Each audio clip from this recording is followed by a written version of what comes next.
मुझे प्रार्थना करनी है, आप लोग बाहर जाइए। शायद ये एक आईपीएस के आखिरी शब्द थे। कैंसर से जूझ रही पत्नी के गुजर जाने के बाद आईपीएस पति ने डॉक्टर नर्स से ये कहते हुए उन्हें आईसीयू से बाहर जाने की गुजारिश की। कुछ ही देर बाद जोर से आवाज़ आई। कैसी आवाज़ आई? गोली चलने की आवाज़ आई। पत्नी की मौत के कुछ मिनट बाद ही असम के गृह सचिव शिलादित्य चेतिया ने अपनी जान दे दी। उन्होंने अपने ही सर्विस वेपन से गोली चलाई। 44 साल के शिलादित्य चेतिया 2009 बैच के आईपीएस थे, डीआईजी रैंक आईपीएस ऑफिसर। उनकी गिनती जिंदा दिल और तेज तर्रार आईपीएस अधिकारियों में होती थी, लेकिन पत्नी की मौत का सदमा आईपीएस शिलादित्य चेतिया नहीं बर्दाश्त कर पाए। उनके बैचमेट्स उन्हें प्यार से शिला या शिला भाई कहते थे। ट्रेनिंग से लेकर सर्विस की यादों को समेटे पुराने साथी कहते हैं शिला काफ़ी हंसमुख थे। कभी उन्हें पब्लिकली उदास नहीं देखा जाता था, बिल्कुल जॉली नेचर था। शिलादित्य के बैचमेट और असम काडर के 2009 बैच के आईपीएस वैभव निम्बालकर बताते हैं, हम एक दूसरे को भाऊ कहते थे। शिला भाऊ ऐसा कर सकते हैं, ये किसी को यकीन नहीं हो रहा। वो काफ़ी जॉली और लवली इंसान थे। सर्विस में खूब डेडिकेशन से काम करते थे, साथ ही वो अपने परिवार के प्रति भी उतने ही भावुक थे। 1 मार्च को उनका जन्मदिन था, तब आखिरी बार उनसे बात हुई थी। माँ और सास का कुछ दिन पहले देहांत हुआ था। पत्नी की तबीयत को लेकर वो चिंतित रहते थे। कुछ साल पहले आईपीएस शिलादित्य की पत्नी को ब्रेन ट्यूमर हो गया था, जिसका गुवाहाटी के अलावा कई और जगहों पर इलाज चल रहा था। पिछले 2 महीने से उनकी पत्नी अगामोनी का गुवाहाटी के एक अस्पताल में इलाज हो रहा था। 18 जून को शाम करीब 4:30 बजे उनकी मौत हो गई। मौत हुई तो एक दिलेर पुलिस अधिकारी के अंदर का इंसान सदमा झेल नहीं पाया। पत्नी की मौत के कुछ मिनट बाद ही डॉक्टर नर्स सबको कमरे से बाहर भेजा और फिर जो हुआ उसने सबको स्तब्ध कर दिया। अब इसे पत्नी से मोहब्बत कहेंगे या जिंदगी से शिकायत, यह आपको तय करना है। मगर इस खबर ने झकझोर कर हर किसी को रख दिया।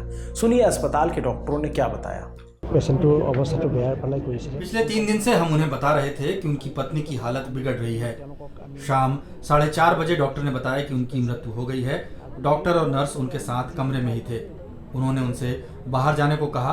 बोले वो प्रार्थना करना चाहते थे। 10 मिनट बाद कमरे के अंदर से जोर की आवाज आई।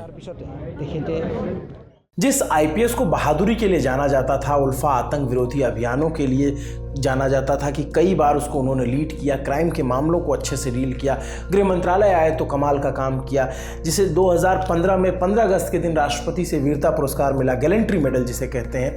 अपराधियों और आतंकियों के खिलाफ ऑपरेशन क्या खूब निभाया उन्होंने। लेकिन अपनी जान जब लेते हैं तो हर कोई ये जानकर आश्चर्य से भर जाता है कि शिलादित्य चेतिया ऐसा कैसे कर सकते हैं। ये खबर जैसे ही सामने आई, हर किसी के जहन में यही सवाल था। वो एक मोर्चे पर बतौर आईपीएस और असम के गृह सचिव अपनी जिम्मेदारी निभा रहे थे। दूसरे मोर्चे पर उनकी लड़ाई कैंसर से थी।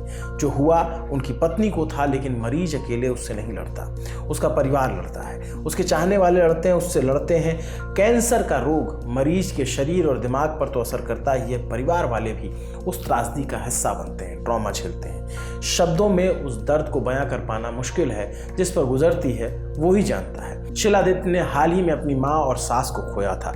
पुलिस में रहे पिता की मृत्यु हो चुकी थी। उनकी फैमिली पहले से ही पुलिस से जुड़ी रही है।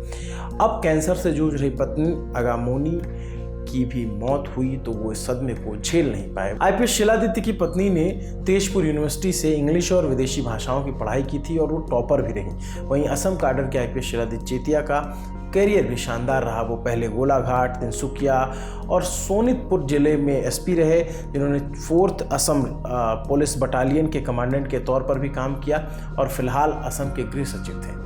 असम की हिमंता सरकार उन पर बहुत भरोसा करती थी। वो पत्नी की बीमारी के चलते 4 महीने से छुट्टी पे थे। चेतिया अपने पीछे 2 बहनों को छोड़ गए हैं। इस खबर के लिए गुवाहाटी से इनपुट दिया है सारस्वत कश्यप ने। नमस्ते, मेरा नाम अभिनव पांडे है। देखते रहिए दी ललन टॉप। शुक्रिया।